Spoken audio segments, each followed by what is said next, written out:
just like to say thank you for being allowed to present a poster here and some of the work I've been doing in Countdown. And congratulations to David again. I'm sure I won't be the last person to say that to you. And we're going back to schistose, although I did try and sneak in STH as well, but unfortunately we didn't find too much of it. So as I said before, I'm working in the Countdown Consortium, and I'm based at the Liverpool School of Tropical Medicine. And I'm working particularly in Ghana within one of the 5 themes. And the theme I'm working on is expanded access to treatment for praziquantel and albendazole to deal with schisto and STH.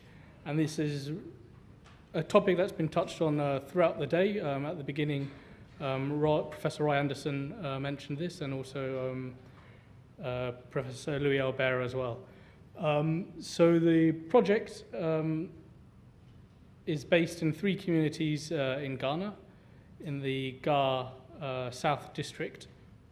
And there we've enlisted, or we've enrolled 660 people per community across a range of ages, and we've taken fecal and urine samples from them.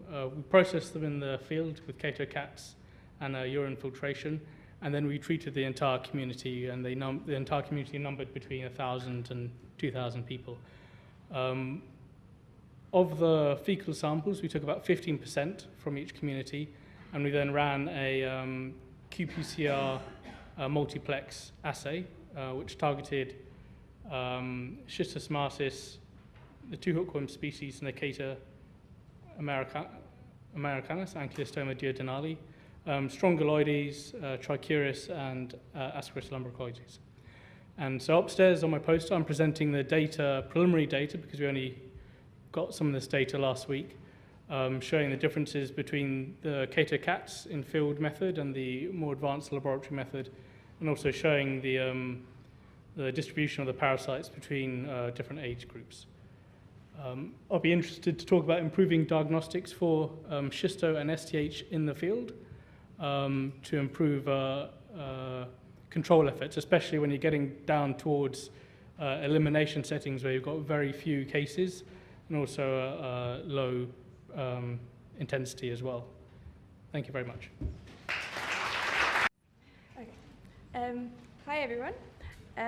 Today I'm going to be presenting some of our data that we've got about microsporidial hexakinases and their role in infection. So microsporidia are these emerging pathogens in the immunocompromised, and people don't really know how they interact with the host cell, but they secrete hexakinases, or they encode hexakinases with signal peptides targeted for secretion. So what we wanted to do was look at some of these hexakinases in a human pathogen, Trachypleistophora hominis, see where they go and what they do. So using light microscopy and quantitative electron microscopy, we found that they were targeted to the complex cell coat throughout development, and also within the biosynthetic membranes of the parasite. We went on to look at the coat structure itself throughout development and found that during vegetative stages it's hugely complex and infiltrative into the host cell. This cell coat also is broadly associated with host cell membranes in a very close association, which we established to be host rough endoplasmic reticulum. We're going on to look at this more closely and try to establish exactly why this is happening. And we think that potentially this is forming a kind of metabolic platform to create more energy and more metabolites in the local region of the parasite. So I'd be pleased to hear anybody's thoughts. Thank you very much. Good afternoon, everyone. The main aim of this study was to just collect animal fecal samples from the park and detect the presence of microsporidia in the environment. Our research group has visited 3 of the parks in Leicester, and we've collected 100 plus samples, animal samples from there. The fresh fecal samples were smeared on the slides, and then it was stained through modified trichrome stain. some positivity was detected from the samples. However, much more work needs to be done on it to understand the transmission, the source of microsporidia. And then once that's done, the protocol will be designed to see how the preventive measures can be taken to control it. Yeah, that's it pretty much. So hello everyone, I'm Hafsa and I'm from De Montfort University, you just saw my colleague up here.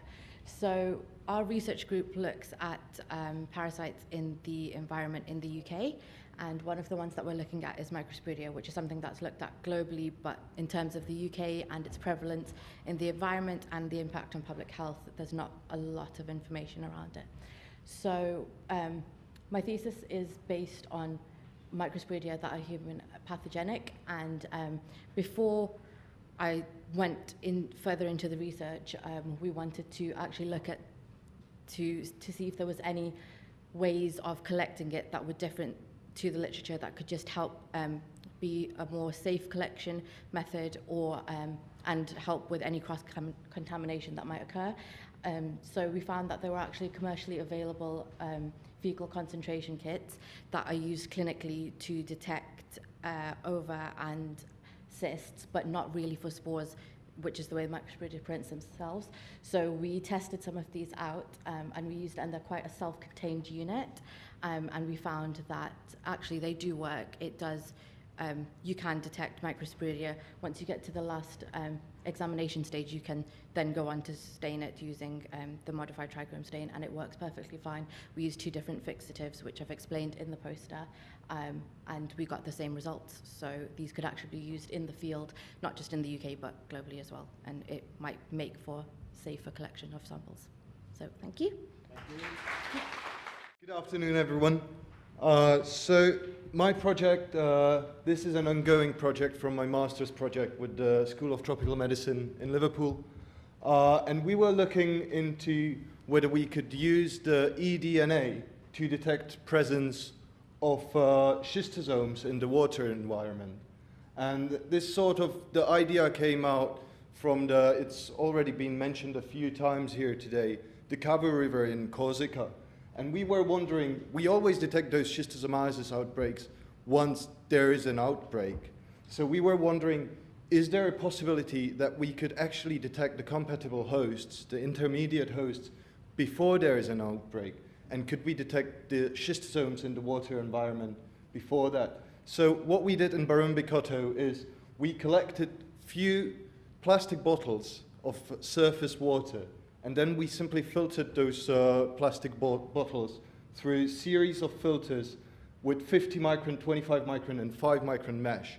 And then we took those filters back, which is a huge advantage of this method, because we only stored those filters in a tiny plastic bag containing 95% ethanol, brought them back into UK, literally no cost to transport, and then we analyzed them in the lab. This method does have few limitations, and if you would like to discuss those with me and see how it all went in the end, I would be happy to discuss that at the poster. Thank you very much. Okay. Hi, my name's Jonathan. I work with Jan Bradley's lab at the University of Nottingham. We look at the immune response to infection by a variety of parasites in wild animals using lab-derived assays from lab models. Specifically, we look at the house mouse, the feral population in the Isle of Man in Scotland, and use kind of sophisticated lab immunology methods like qPCR and bioplex analysis to look at the kind of immune responses that the mice are giving to different parasitic infection in wild conditions, as opposed to how they might manifest in a lab model, where obviously you don't have various ecological noise like co-infection, changes in climate, food constraint, genetic diversity, things like that. And then looking at the difference between them to see if kind of lab models are really how useful they are, as of course they don't really reflect the conditions in which these immune responses evolved as the host and parasite co-evolved with each other. So specifically what I'm looking at is the helminth infections in the guts of these mice. Trichuris and Cyphacia are the main 2 helminths that we find there. And looking at immune response in the mesenteric lymph node tissue of the host to kind of get an idea of the sorts of immune responses the hosts are having, how that affects things like fitness and survival, So then you can start asking some kind of broader ecological and evolutionary questions using these lab-based methods. So thanks for listening, and I look forward to your questions at the poster. So this is from Dr. Seki Kayuni. He's my PhD student, so that's why I'm presenting on his behalf. But he's actually in Lake Malawi shoreline at the moment. Seki's actually doing interesting work looking at the clinical significance of male genital schistosomiasis. So he's measuring size of various organs such as the prostate, also looking at eggs collected in semen to see how if there's a relationship between chronic urogenital schistosomiasis and HIV load in semen in people who are infected with schistosomiasis and HIV who are also on antiretrovirals. So just to conclude, posters upstairs, I'll be happy to take questions on Seki's behalf.